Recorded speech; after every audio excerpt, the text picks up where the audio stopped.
Welcome back, crew. Another episode of Nothing Near Post Show. We're clearly still workshopping a permanent name, but we'll stick with that for now. Jumping right into line drills. Certainly no dynamic needed here. I had the apartment to myself on Saturday, so inevitably I spent 11 hours on the couch. It was awesome. College lacrosse, Bruins hockey, college basketball, Duke, UNC, Kentucky, Arkansas. Perfect day. Except for one thing. I saw and heard the new Starbucks commercial. It's not my name over 150 times. Even here on Wednesday, I'm still hearing it ring in my skull, and I wouldn't wish it on my worst enemy. For those of you who haven't heard it, they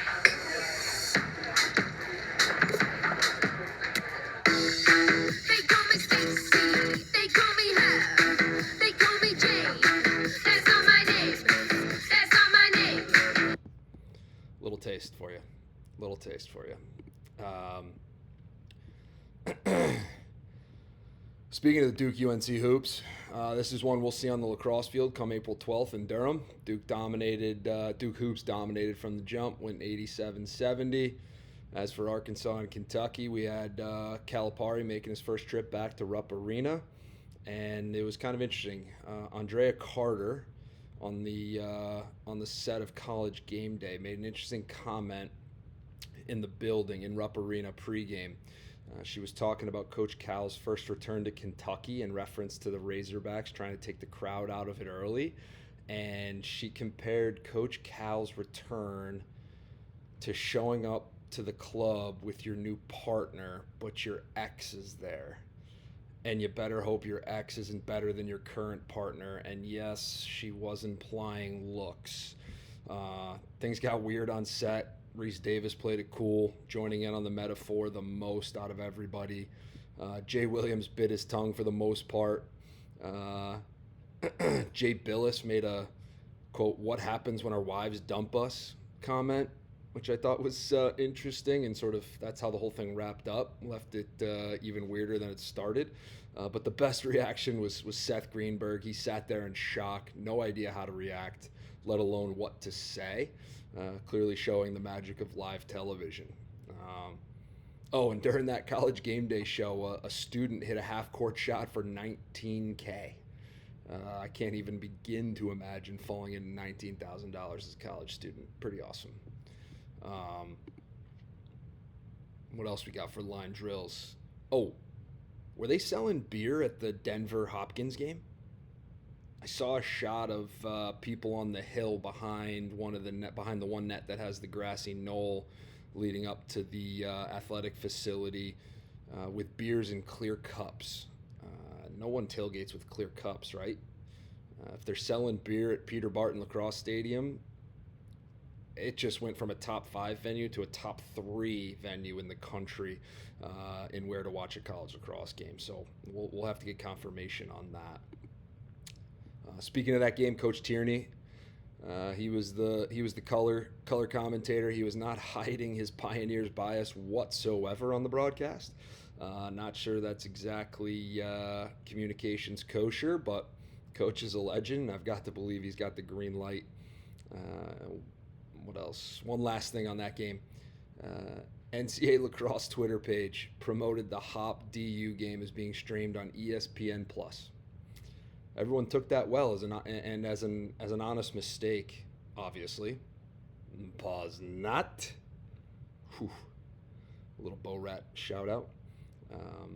I will say that the memes were pretty fire coming out of that discrepancy from the NCAA Lacrosse Twitter page. Last piece for line drills. I brought a cast iron skillet back from the dead on Sunday. All rusted out, but a little baking soda, water, white vinegar, oil, heat, and some TLC, a little tender love and care. Things as good as new now, and I love it. It's I'm fired up. So if you got any good cast iron dishes, shoot them my way. But all right, enough of line drills because again, it's a worthless activity. Right into 4 quarters. All right, first quarter, Saturday tilt in the Dome, Cuse, Jacksonville. All right, we got our answer for who's playing attack for the Orange. Finn Thompson gets the nod. And to be honest with you, Jacksonville opted to short stick him early. Not sure this made a difference in the outcome with the Dolphins being outmatched, but worth noting to see if others will take a similar approach as the season progresses. Obviously, he was flanked by Joey Spallina and Owen Hiltz. Cuse's first midline was Leo, Roa, and English. Not even going to talk stats because everyone got a taste on Saturday. Tip of the helmet to the Cuse stat keeper. Going to be a long year for them. Hopefully their hand doesn't cramp. Jimmy McCool gets the nod in net for the Orange. I'm a well-documented Will Mark hater, and I'm not ready to say McCool flat out made the Cuse D better, but he certainly passed the first test with flying colors. A little non-traditional in his style, but his high arc and tendency to step out and challenge shooters works really nicely with his big frame. And then what else? The other piece to the unknowns. Michael Grace, the RIT and Division III Defensive Player of the Year, got to start at close for the Cuse. Speaking of that midfield, Sam English returns as the next two-way guy for the Orange, a la Jake Stevens from last year. His first half swim move in the clear that led to two Jacksonville players colliding was absolutely nasty. Stick taps to that young man, Sammy English. I'm sure we're going to see a lot of him this year. Offensively, we actually saw a heavy dose of invert from Coach March in the Orange, which I found surprising. But let us not overlook an early speed move from Owen Hiltz off the end line for a bucket. I've got to believe that one was for all the haters in the ACC preseason first team not doubters. Hiltzy he's the top of the list for me. I think he's going to make that team go for sure. Defensively, the Cuse group was strong, and of course they are with their second year of Coach O'Dearna at the helm. He's one of the tops in the country. Brought some continuity there, and the boys are buying in. And this is a stat that I love and needs to be celebrated more, and I encourage any defensive guy out there to make it a stat for your unit. Shot clock violations. The Orange forced 2 in the first quarter when the game was just getting underway, and it really set the tone. And lastly, the Cuse D mid group is deep. From what I could tell, they're running 4 guys pretty consistently. English, Carter Rice, Jake Spallina, and Ryder Ochoa. Will be interesting to see if and how that continues as the Cuse play stiffer competition. Does that bench shorten? Is there somebody else that they've got in the ranks that finds their way into the rotation? But certainly something to keep an eye on because that's arguably the most difficult position on the field. On the Jacksonville side, number 20, Dalton Hubbs was an absolute bright spot, built like an absolute shit brick house, top D midi for the Dolphins, who has a spot on the first EMO unit, absolute D midi's dream.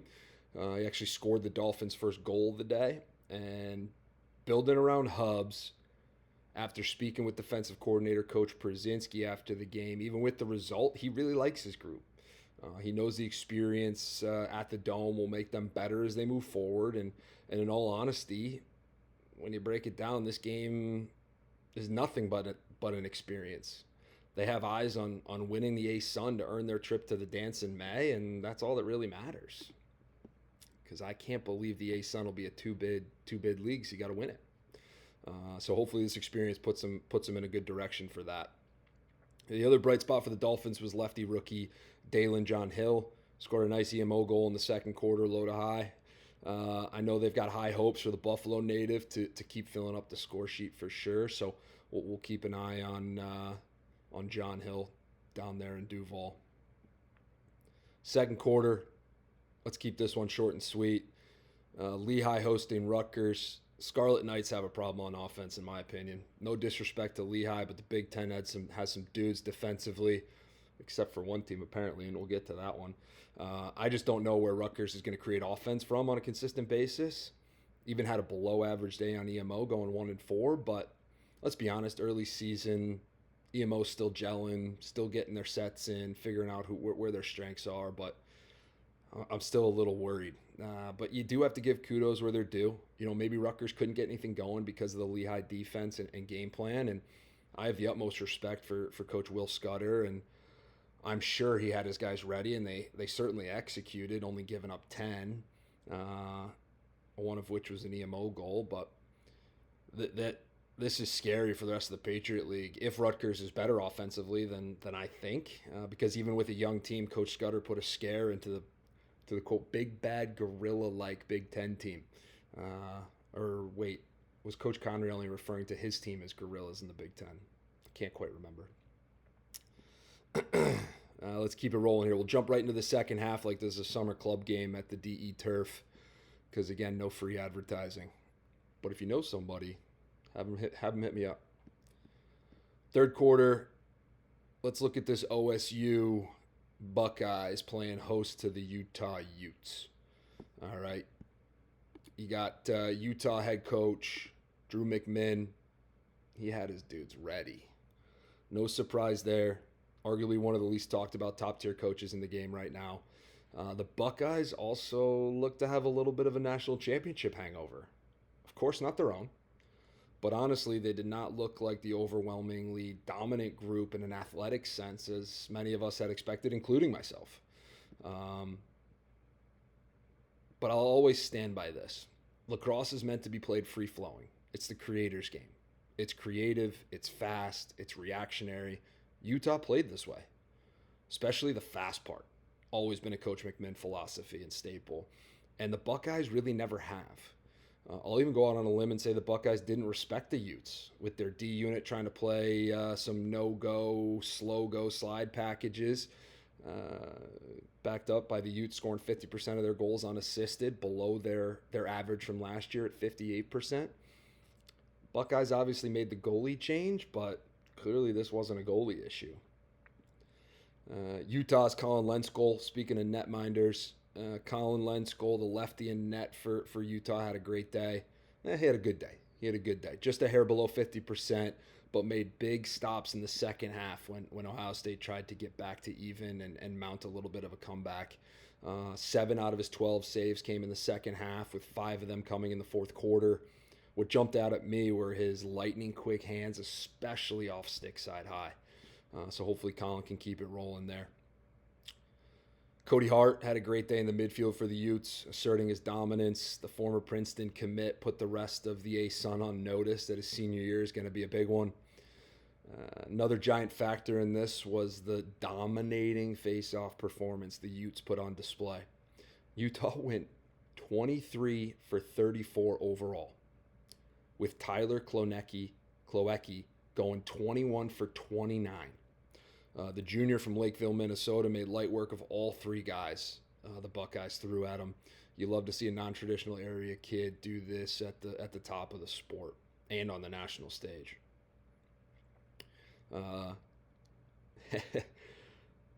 Last note here, or I guess one last note, not lost on me that the Utah Sports Information team titled their post-game write-up, quote, Salt Lake City upsets OSU.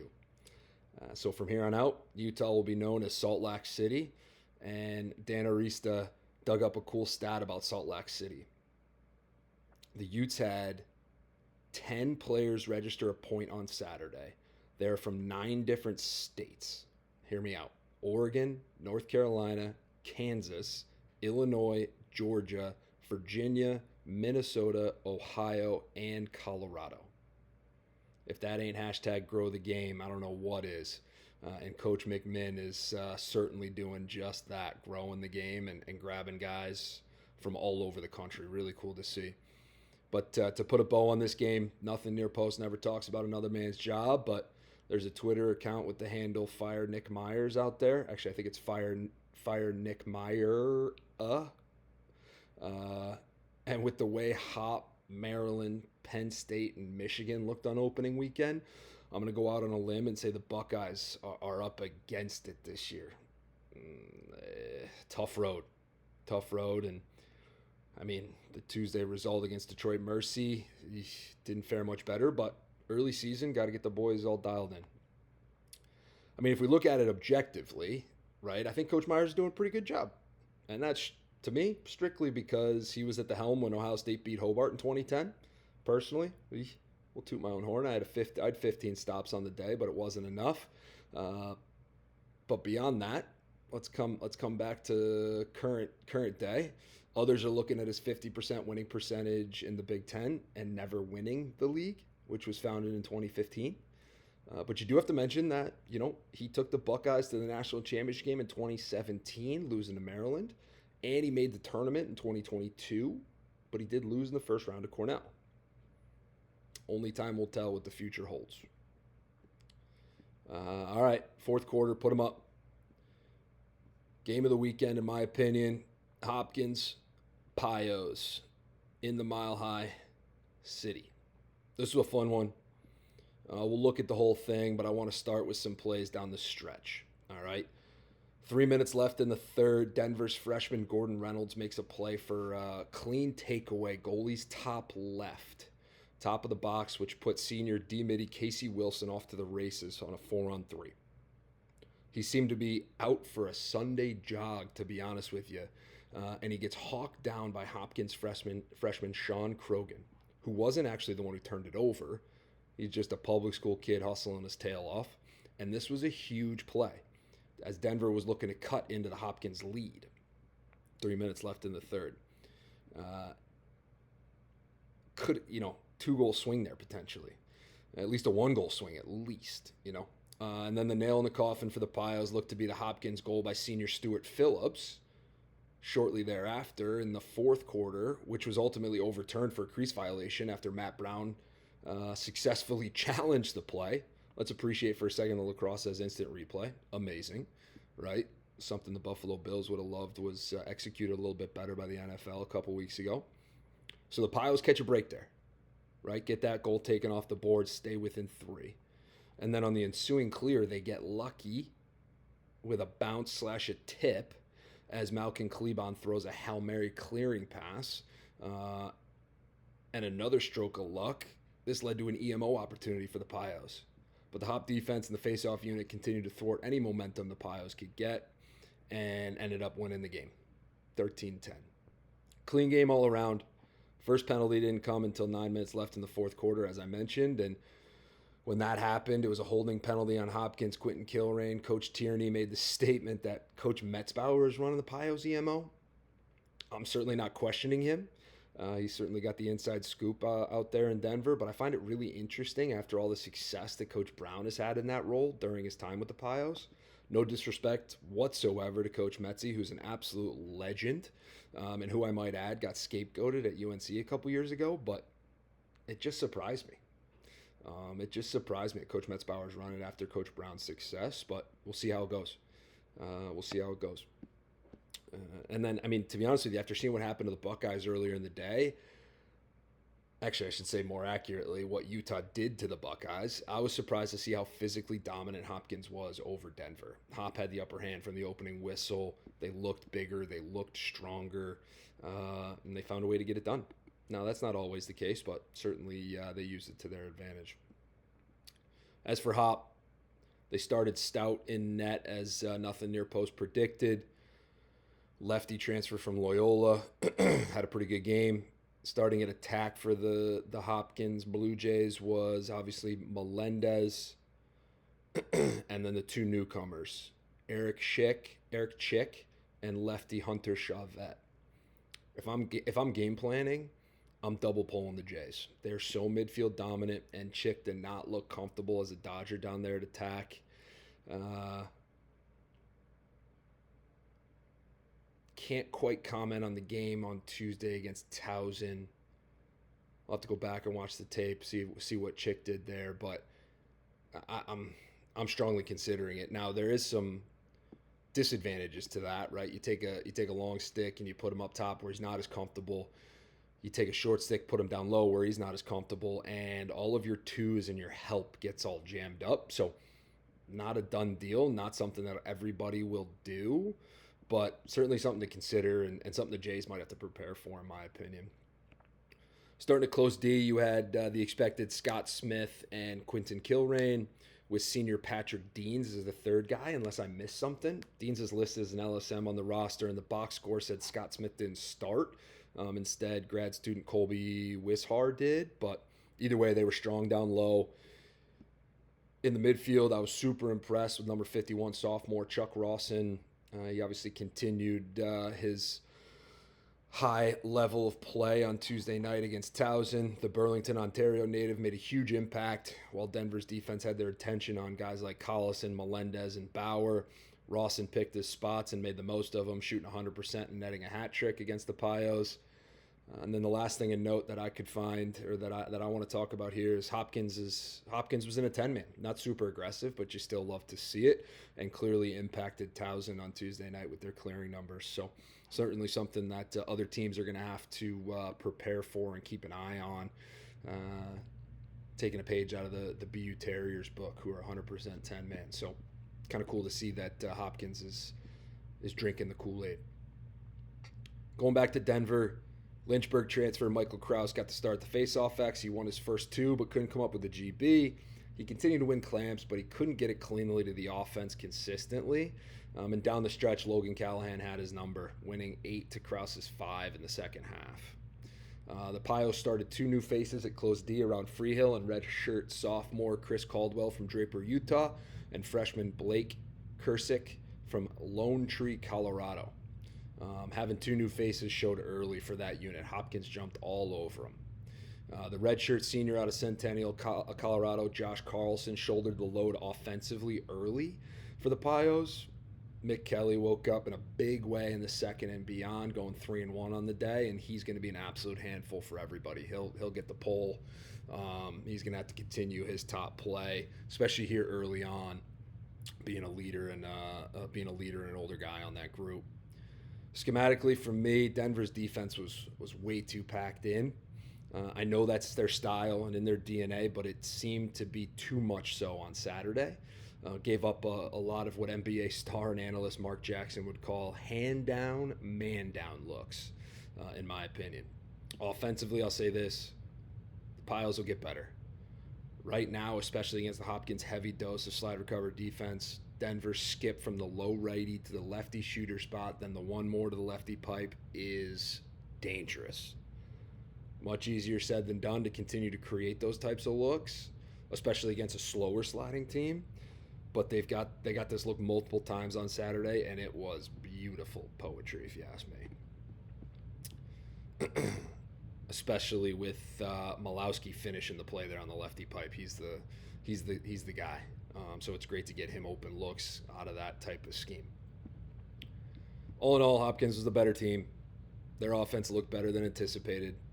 Their defense was as advertised and got a great effort from newcomer Stout. They're going to be in the mix in the Big Ten for sure, but I think they're going to need to upgrade their attack unit. Just a thought. We'll see how that plays out. Coach Milliman obviously knows it better than I, but something to keep an eye on. That's 4 quarters. Let me know what you think. Cover a couple games there. Next segment, low to high. This is where we fire off just a few items from the weekend that jumped out at me.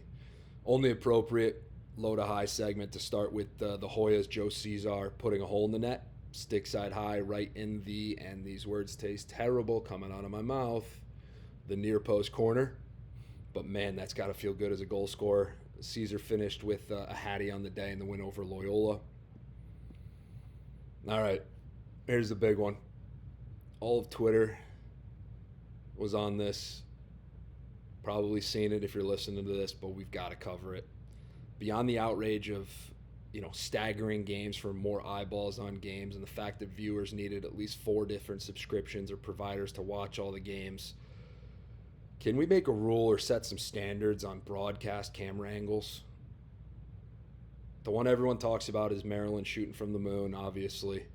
But I'm not letting the Mountain Hawks of Lehigh off the hook. The Lehigh angle was basically field level.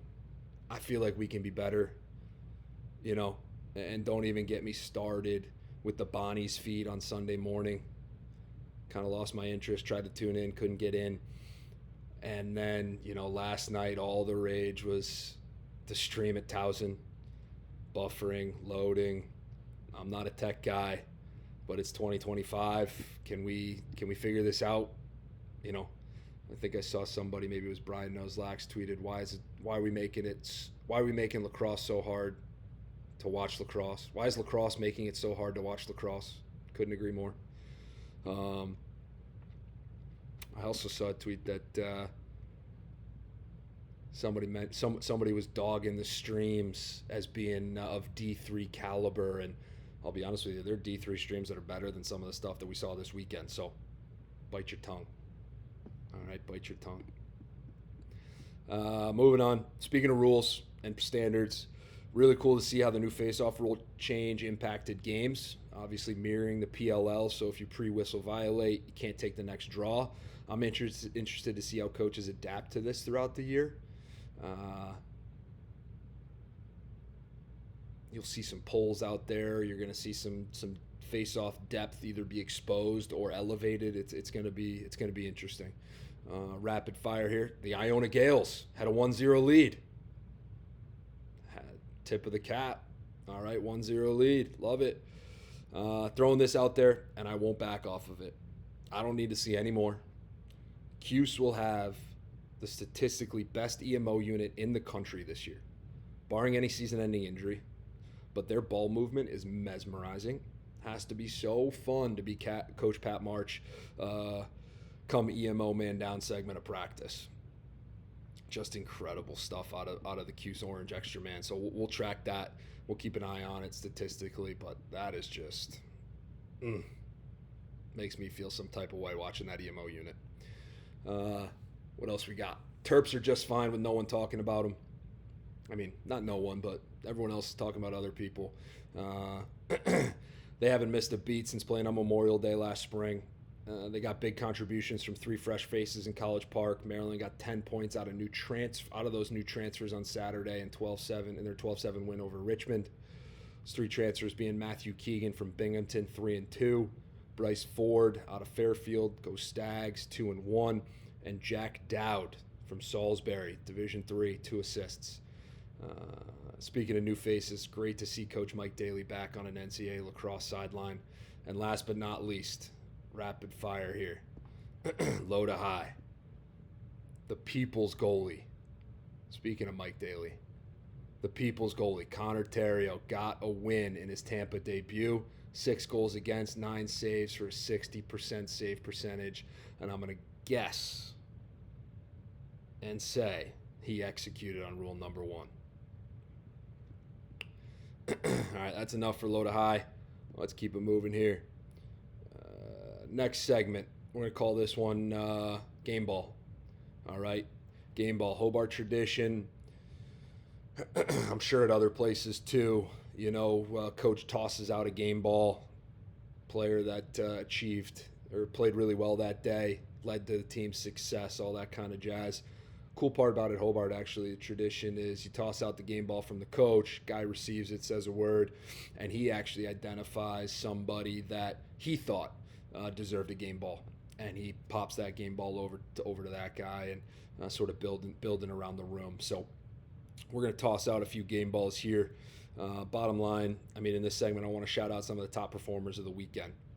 Nothing near post game balls. And this week, we'll go front to back, save the best for last, all right? At attack, you got Eric Maliver, 4-2 in his Duke Blue Devil debut. All right, most impressive was he did this on 6 shots, so 4 goals on 6 shots, and had 0 turnovers. Also at attack, you had Connor Davis, Bucknell Sr. out of Bethesda, Maryland, by the way of Bullis. 8-1 in a blowout win over Merrimack. Tackman, next game ball, Tackman, Matt Trainer, Penn State, 5-2 for his second career 7-point game. Now, one downside on Trainer, he had 5 turnovers, but 7-point game is a 7-point game. Looking to make plays. And the last attackman getting a game ball from nothing near post here this week is Richie Joseph, actually the U.S. Lacrosse Player of the Week. Providence attackman went 8-0 on 11 shots in their 15-8 win over Holy Cross. Moving into the midfield, Cody Hart, Salt Lake City. He was 4-1 in the upset over the Buckeyes. He was a man out there, and the rest of the ASUN officially needs to call their cardiologist. They have a heart problem coming. Next midfielder, Michael Leo, Cuse, 4-1 in a rout at Jacksonville. He's just a smooth operator and had an incredible pregame look coming into the dome with the hood up and an off-white pinstriped New York Yankee hat over it. Let's see if we can. He had the hood up and he had the hat over it. Obviously prepping for the upstate weather, but the kid brought it on with a 4-1 look on Saturday.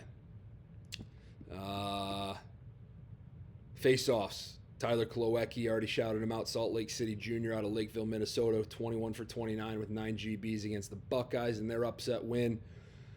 Also at the face-off dot, you had Ross Prince, rookie draw man out of Philly for the Hoyas. He went 16 for 20 versus Loyola in the winning effort. Rope unit.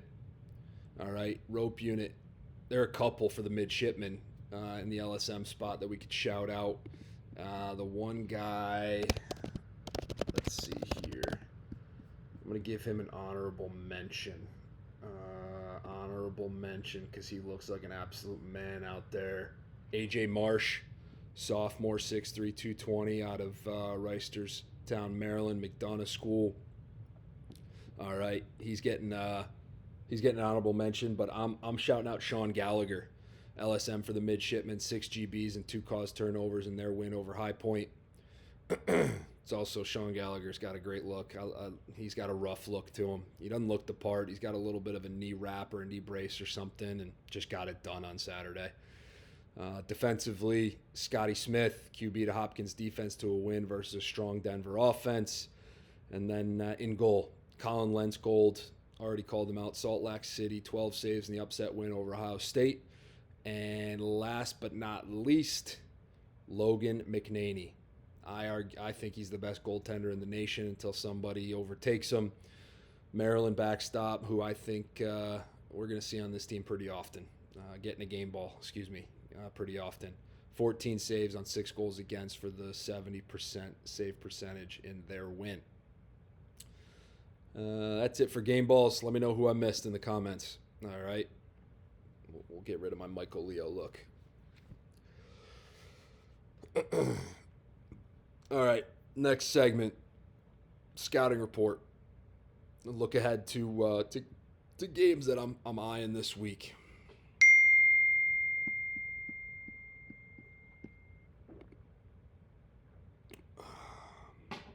Obviously a little late to this one, but I was certainly eyeing the Tuesday tilt of Hop traveling home and then north to take on the Towson Tigers.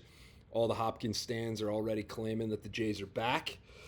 But that was a tough turnaround for them against the top 20 team in the Towson Tigers, and it showed.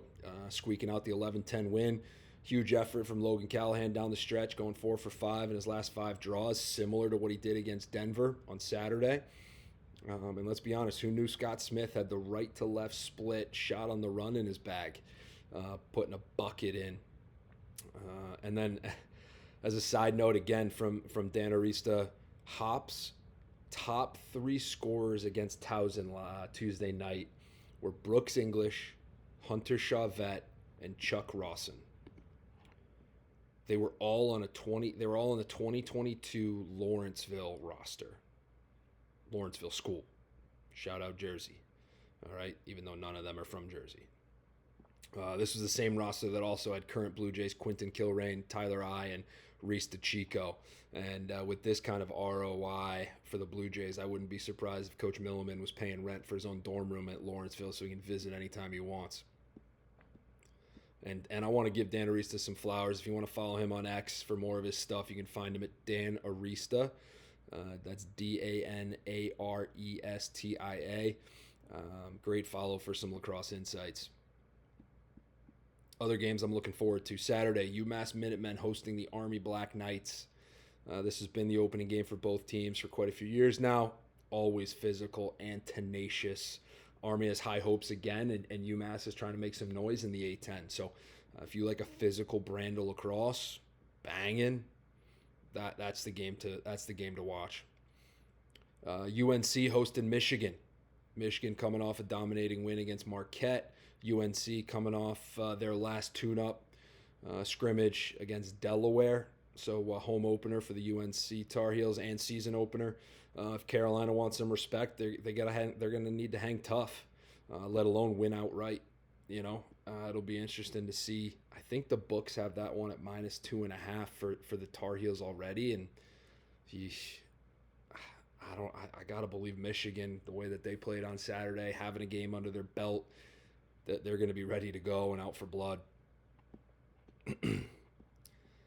Next game I'm going to have my eyes on, Villanova hosting Penn State. Penn State's second game, Villanova's season and home opener. This result flip-flops. This result's flip-flopped to the last couple years. 8-goal win for Penn State in 2024. Villanova 14-12 win in 2023. Villanova 13-12 win in 2022. Didn't play in 2021. And then a 19-10 win for Penn State in 2020. This year, if the Cats can win their home opener, they're going to have to limit Trainer. After conversations around the coaching world and watching the Colgate tape, it's a consensus that he's their juice guy. Even though he's not their primary initiator, he's clearly the straw that stirs the drink for the Nittany Lions. And in that regard, it reminds me a lot of Kevin Lindley being on those Pat Spencer Loyola teams, right? Lindley, I would argue, was the straw that stirred the drink there. Pat Spencer obviously made him go, but Lindley was just, he was tough. And if you could stop Lindley, if you could limit Lindley, you had a chance against Loyola. So similar in that regard with Trainer and what the Cats will have to do against the Nittany Lions if they want to have some success. It's clear that Penn State's going to big, little, or invert the Cats all day long because that's in their DNA, and rightfully so. Because not only are the Nittany Lions good in those scenarios, but Villanova is basically a whole new short stick D midi depth chart, so they're going to pick on them. If the Cats can pull off the upset, they'll have to be good in those scenarios. And I know on good authority that Chris Miller, defensive coordinator, under-the-radar defensive mind for Villanova, he'll have the guys prepared, ready to go. The question is, can they execute for 60 minutes against that strong Penn State unit? So definitely going to have my eyes on that. And then going back to the well, hopefully Diggs Tape likes all the coverage the Blue Jays are getting. Same with Kyle Harrison, even though he keeps tweeting that he can't watch him on ESPN Plus at all. But Hopkins has their third game in the span of 7 days on Saturday.